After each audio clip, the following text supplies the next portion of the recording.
L'Est de la RDC est proie depuis une vingtaine d'années à des guerres qui ont occasionné des milliers de civils à fuir leur village. Dans le but d'autofinancer les femmes déplacées, la Fondation Rwassamanzi a mis en place son projet d'autonomisation économique dans des régions défavorisées.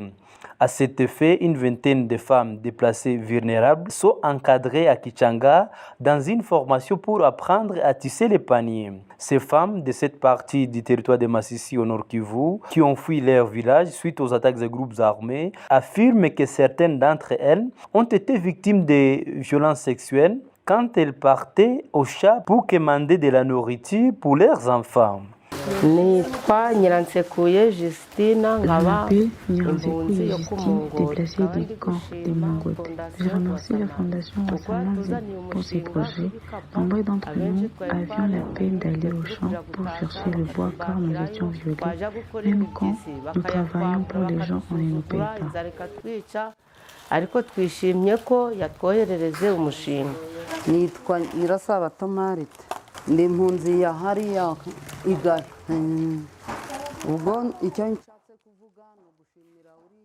Je m'appelle Nyirasabo de Marthe. Je remercie Rwassamanzi pour le projet de nous enseigner à tisser les paniers. Nous n'avions du travail même aller chercher du bois de chauffage. Nous manquions parfois. D'autres y étaient victimes de violences. Mais ces projets, c'est une activité qui limite tous ces cas de violences enregistrés dans les champs. Impamvu turi kumushima nuko rwatubera urukingo rwo gutuma nizo za violence ziba mu mashamba hirya no hino zitaboneka. D'autres remercient la Fondation Rwassamanzi pour cette formation qui leur permettra de nourrir leurs enfants. Njyewe izina ryanjye ni Uwihirwe Herariya, nkaba ndi umubyeyi w'abana bane, nkaba ndi umubyeyi w'umupfakazi singira hepfo na ruguru. Ikintu cyanejeje cyane ni uko numvishije ko uyu mubyeyi Fondation Rwassamanzi. Je m'appelle Uwingirwe Elalia, mère de 4 enfants et veuve. Je n'ai rien. Je suis touchée par l'acte de la Fondation Rwassamanzi qui a pensé à nous les déplacés qui vivons difficilement.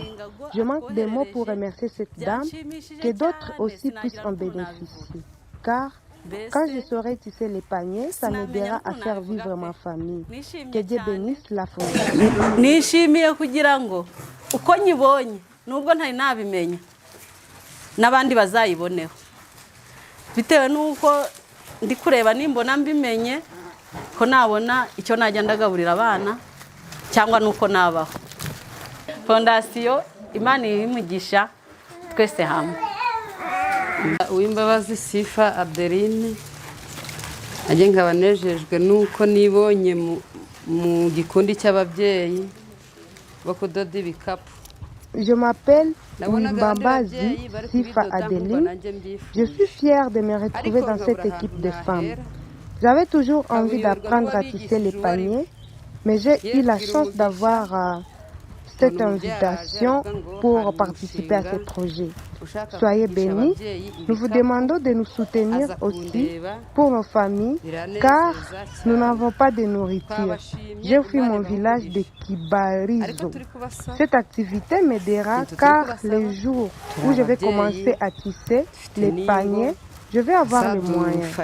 Mais ce dont je peux demander est que parfois je peux manquer les fils pour tisser, que vous puissiez continuer à nous aider avec les fils pour tisser les paniers même après la formation. Ndi impunzi ndi mu nkambi y'Igari nahunze mvuye Ikibarizo. Nanjye ubwanjye nzi ko bigomba kumbeshaho ntago nabura ikintu nabashigika ikintu nasaba kuko hari igihe ntabona imigozi ariko noneho mukomeje kunayimfashisha bigomba kungirira akamaro. Sanabera Beatrice kandi impunzi mu nkambi y'Igari. Je m'appelle Musanabera Béatrice. Je vis dans le cas de Kahi. J'ai fui mon village d'Empati. Je remercie mon Dieu pour ce projet. Nous pouvons créer une association de la Fondation Rwassamanzi. On peut continuer à nous aider avec les fils et les paniers que nous allons tisser seront vendus, mais aussi ils peuvent nous chercher des clients. Furaha Mujawamaria Angélique, une enseignante et déplacée, appelle la fondation à soutenir ces femmes afin qu'après cette formation, que ces femmes puissent créer une association coopérative de la fondation Rwasamanzi afin que ces connaissances acquises puissent porter des fruits. Nitwa Furaha Mujawamaria Angélique, nkaba ndi impunzi yo mu nkambi yo ku Mungoti. Ubusanzwe nkaba naraturutse mu karere ka Kirumbo hamwe n'ikinyana. Twaje duhungira mu nkambi na n'ubu turacyari mutima imyaka 15. Nkaba ndi kuyobora abadamu 40, ariko nkajya nyobora abadamu 20 ku munsi umwe, undi munsi nkabura abandi 20. Je m'appelle Foura Mujawamaria Angélique. Je suis natif de Kirumbu. Je vis dans ces camps depuis 15 ans. Dans cette formation, il y a 40 femmes qui sont bénéficiaires. Elles étudient en des groupes, subdivisés en nombre de 20 chacun. Tous sont dans les camps de Mungoti et Kai. Izadufashe ikomeze duhereze inkunga y'imigozi kuko kwigurira imigozi ntitwabishobora. N'ubundi yatugirira impuhwe ikihangana ikadushakira ukuntu yatugitubonera isabune yo gukaraba kuko kugera ahangaha no kunyura. J'espère que cette formation aura une importance capitale pour nous et que la fondation puisse nous aider avec les fils de tissage et des nattes, mais aussi en tant que déplacés, qu'ils nous aident avec des savons pour que nous puissions nous laver et être propres avant d'aller faire la formation. Après cette formation, si on peut nous enseigner à faire la coupe et couture, ça peut être intéressant. Il y a aussi de nombreuses autres femmes que la fondation puisse penser à elles et élargir cette formation au plus grand nombre.